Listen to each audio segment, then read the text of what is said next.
Hi, I'm Amber. Hi, I'm AJ, and welcome to Mountain Traditions Homestead.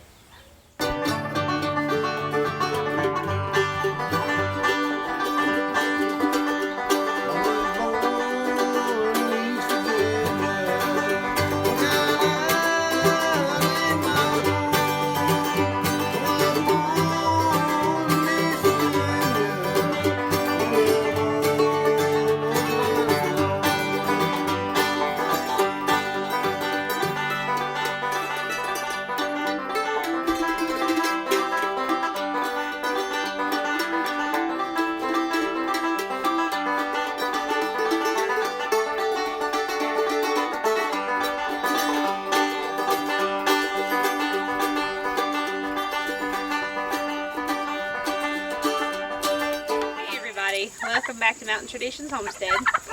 We haven't really shown you many of our animals up close and personal yet, so we thought we'd do a little series and introduce everything that we have. I'm going to start with chickens because that's my absolute favorite. If I didn't have anything else on the homestead as far as animals, I would have my chickens. I absolutely love them. Most people who have them are that way. They love them. So I'm going to take you guys in here, and our turkey, obviously. But I'm going to take you guys in here and introduce you and show you who we've got and what breed they are, tell you a little bit about them, and then we'll learn some about care and stuff for the chickens also. So here we go. Okay, so we're in here with the chickens and Mr. Tom here. Tom used to be a free-range turkey, and his hen went away. She had some babies and she didn't stick around. She hopped over the fence. We've got lots of wild turkeys over here, so he was free range for a little while, but he kept coming over to the chicken pen and just looking like he wanted back in. He would just stay on the outside of the fence there and stare and just look pitiful, so we finally put him in here. He actually does really well as far as protecting the hens. Right now we don't have a rooster. Well, we do have this little baby rooster right here, but obviously he's not much protection. He's cute, but he's not much protection.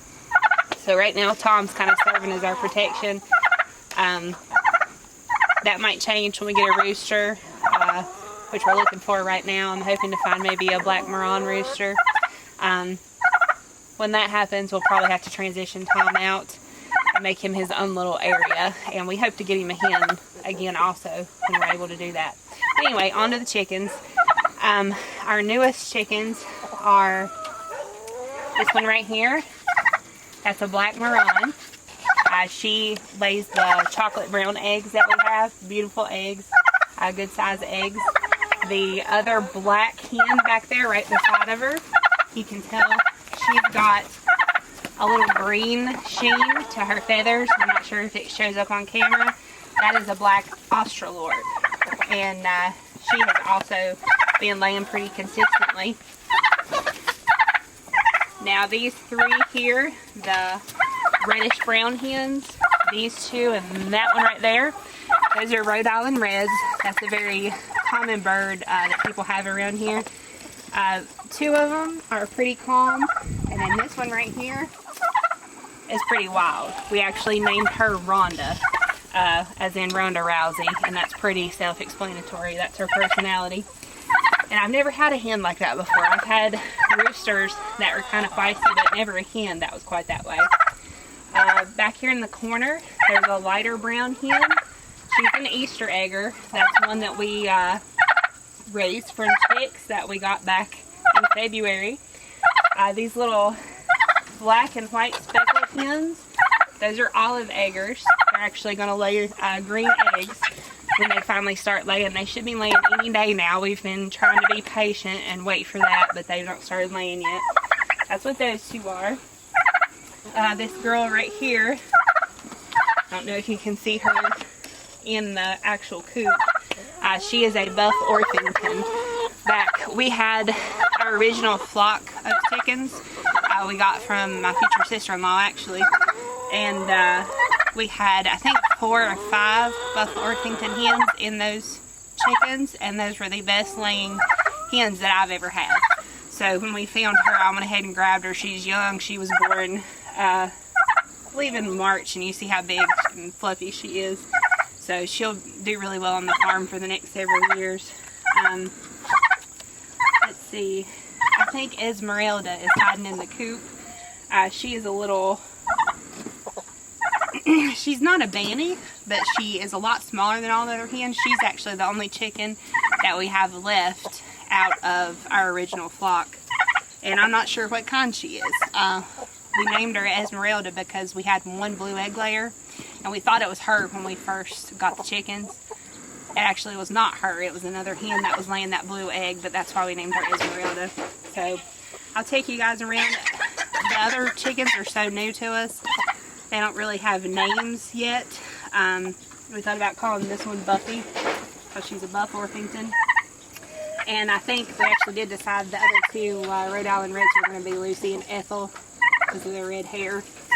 So we kind of like to come up with cute names that kind of go with their personality or what they look like. So, excuse me, other than the Olive Eggers and the Easter Egger, everybody's pretty new to us, so we're learning their personalities and what they're like before we give them names. So I'll take you guys on around and show you inside the actual coop.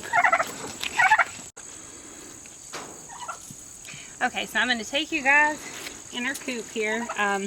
AJ built this for me. It was our first coop. It may not be pretty, but it's done really well. We've made it out of pallets and reclaimed wood. Pretty much everything on this coop except the nails maybe were free. So we're actually getting ready to build a new coop. I'm not going to tell you exactly what we're going to do yet because we want to do a little series on that and for that to be a surprise. But it's going to be a lot nicer than what we have now. I'll let you guys come on over here. Come on. Come on, Rhonda. Come on, Missy. You're not coming out. She's sassy. But anyway, we've got these roosts in here. This one actually fell and it's wedged. We need to put it back up. We started with nesting boxes on both sides of the coop. And if you've ever had chickens, you know they have a nesting box or two nesting boxes that they all will use. They pick a favorite. I don't know why that is, but if there's a chicken in their favorite box laying an egg and another one wants to go in, you'll hear cackling and they'll just be in a line waiting to get in that box to lay the egg. So it's crazy, but that's how they do it. You can see here one of them's laid an egg in their favorite box, which is this front corner one. Always has been, even with our old chickens. That's their favorite box.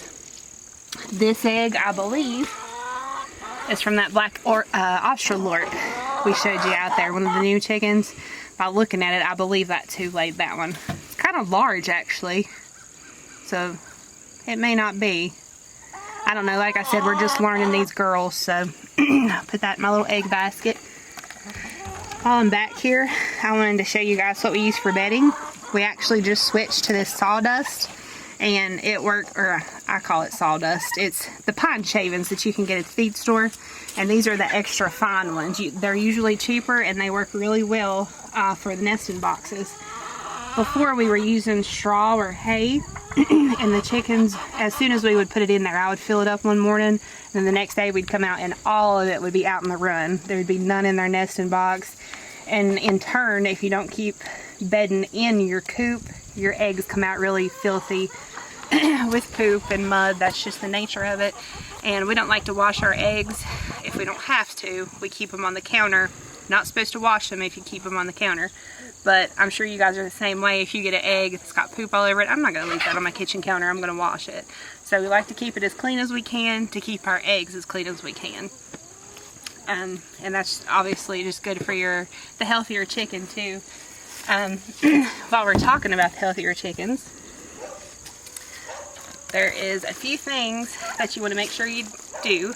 Keep clean water. Obviously, that's for any animal that you have on your homestead. You want to make sure they have clean water. A lot of people put apple cider vinegar a little bit into your chicken waters, and that will help with parasites, things like that. It'll keep them healthy. One thing that we do is we use diatomaceous earth. If you don't know what that is, you can look it up, but it's most people call it DE for short. It's a very fine powder. It's actually crushed oyster shells and things like that. A lot of people use it in their garden. That's what we use as pest control. It's very fine, and parasites, bugs, things like that, when they cross over that real fine, coarse grit, it'll actually cut them open, and that's what kills them and gets rid of them. So that's a very natural way to care for all of your animals. We use it on Daisy May, how we dust her with it. A lot of people use Sevin Dust. We don't like to use chemicals like that. So we use it for her. I've put it in the chicken feed, and I've also put it in their coop, and all of it works really well. We've never had any problems with our flock getting sick. I mean, we've had a sick chicken here or there, but never a problem with the whole flock getting sick, which some people do have that problem. It's just the nature of birds, and having an outside animal, they get kind of nasty. That's just part of farm life. But anyway, we've never had much trouble with that. We have just had about 3 straight days of rain, so our chicken run does not look as good as it normally does.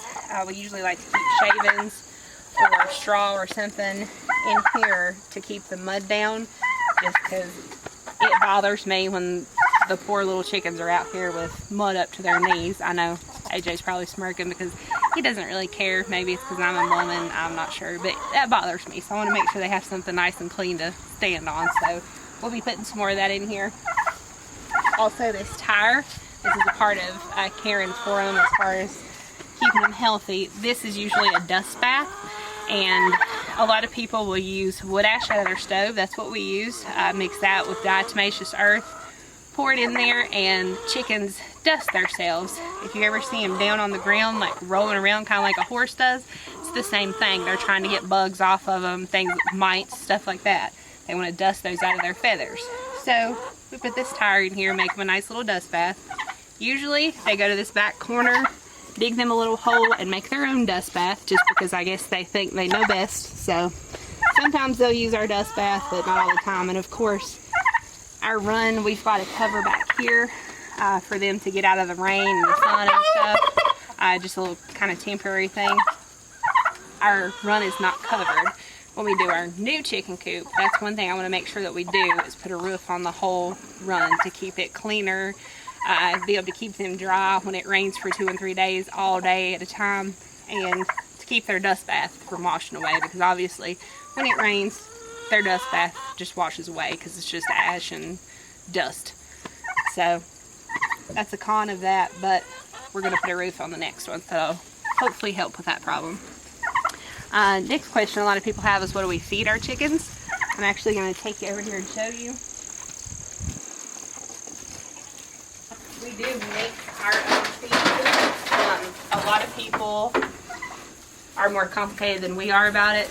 A lot of people will take sunflower seeds, oats, things like that. They're really good for your chickens. They'll mix all that together. We've never tried all that. For one thing, I don't really think, they might at some of the farm stores in town, but like at our local Rural King Tractor Supply, they don't have the big 50-pound bags of sunflower seeds and stuff, unless you get it like in the, maybe they get it in the actual like wild bird feed section. I'm not sure. But anyway, I'll show you what we do. It works, excuse me, it works well for us, always has. We have a big galvanized tin because we want to keep water and animals out of as much as we can. These layer pellets are very important for your chickens. If you want eggs, obviously, it gives them the protein and the nutrients that they need to be able to produce an egg and have a good shell on it. If you don't give your chickens this, you won't get very many eggs, unless you know something I don't. In the wintertime especially, you need to supplement with some corn. We've used cracked corn up to this point. This is the first time, a couple weeks ago when we bought this feed, we decided to get the whole corn. The reason for that is I was doing some research and heard a couple people say that they get more benefit from the whole corn rather than the cracked corn. The oils and things that are in there that helps keep them warm in the wintertime and put on a little bit of weight, they get more of that from the whole corn. I had always been told that the chickens can't eat the whole corn. They can. It's just like when they're out foraging, if they're free ranging, about something the same size as a kernel of corn, they can pick it up and eat it. So, oyster shell. You can get this in a big bag at your feed store. It's just that oyster shell, looks like ground rock. That is very important for your chickens for a few reasons. They need to be able to pick up some of that grit, just like if they were out free ranging in your yard. They need to be able to pick some of that up so they can grind up what they eat so it doesn't get stuck and cause them to choke, which sounds crazy, but it can happen. And it is also good for calcium support for your egg health. I know if you've ever had chickens, you've seen this. You went and got an egg out of your coop, took it in, got ready to wash it, squeeze it just a little too hard, and it just cracks. That's due to usually to a calcium deficiency, and this will help supplement that and make their eggshells strong and be able to produce more. While we're here, I'm going to go ahead and feed the chickens. They've got some on the ground from yesterday. It was mainly corn. This time of year, everybody's egg production goes down. This is the time of year that chickens molt. That is pretty much when they lose their feathers and grow more for the winter time. They do that every year, I believe. I've only kept chickens for 2 years now. Seriously kept chickens. I've had a few in the past at another house, but they didn't do well. This is the first time we've ever got serious about it, so this is the time of year that your egg production goes down. 1, due to molting, 2, due to the days being shorter. Chickens, I believe, need to have around 14 hours. I'd have to check that, but I think 14 hours of light to be able to produce at their full potential. I'll also list throughout this video Daisy May.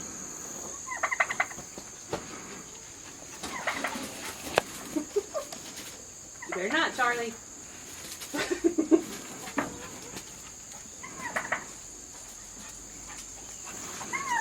As I was saying, throughout this video, we've talked about the different breeds that we are keeping. The Buff Orpingtons, the Rhode Island Reds, Black Australorp, Black Marron, Rhode Island Reds, and Olive Eggers, and our Easter Egger.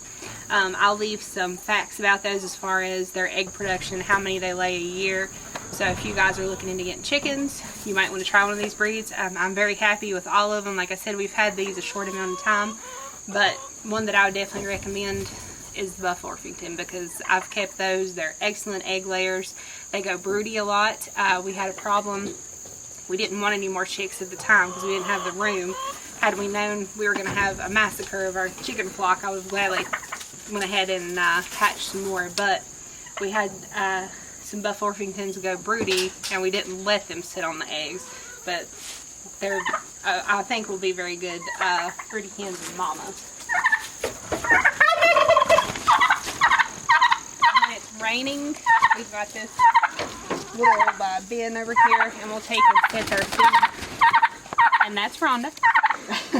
We'll take their feet and set it under here so that it doesn't get full of water before they can eat it. But normally, when we're feeding the chickens, this is what we do.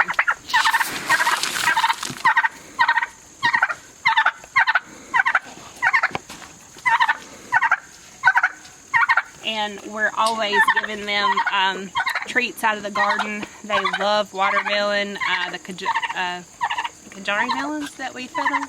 I think so, yeah, the Kajari melons. They love tomatoes, whether they're green or half rotten or whatever. They will take care of it for you.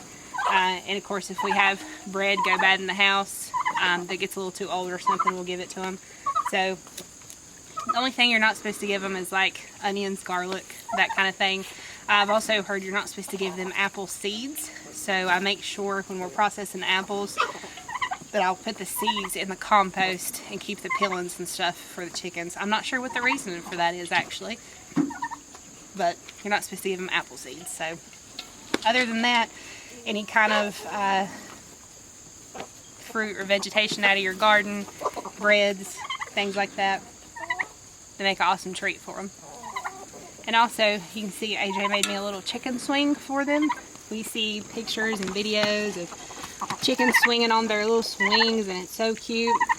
I don't think I've ever seen a chicken on that chicken swing with their old flock or this one. So what the reason for that is, I'm also not sure, but They don't like their chickens food. So I hope you guys enjoyed meeting our chickens. I learned a little bit about them. If you have any questions, I'll try my best to answer it. Like I said, we've only kept chickens for a couple years, so I'm not an expert or anything. I'm just learning along the way, but we've had good success so far. So if you have any questions, leave it in the comments below and let us know.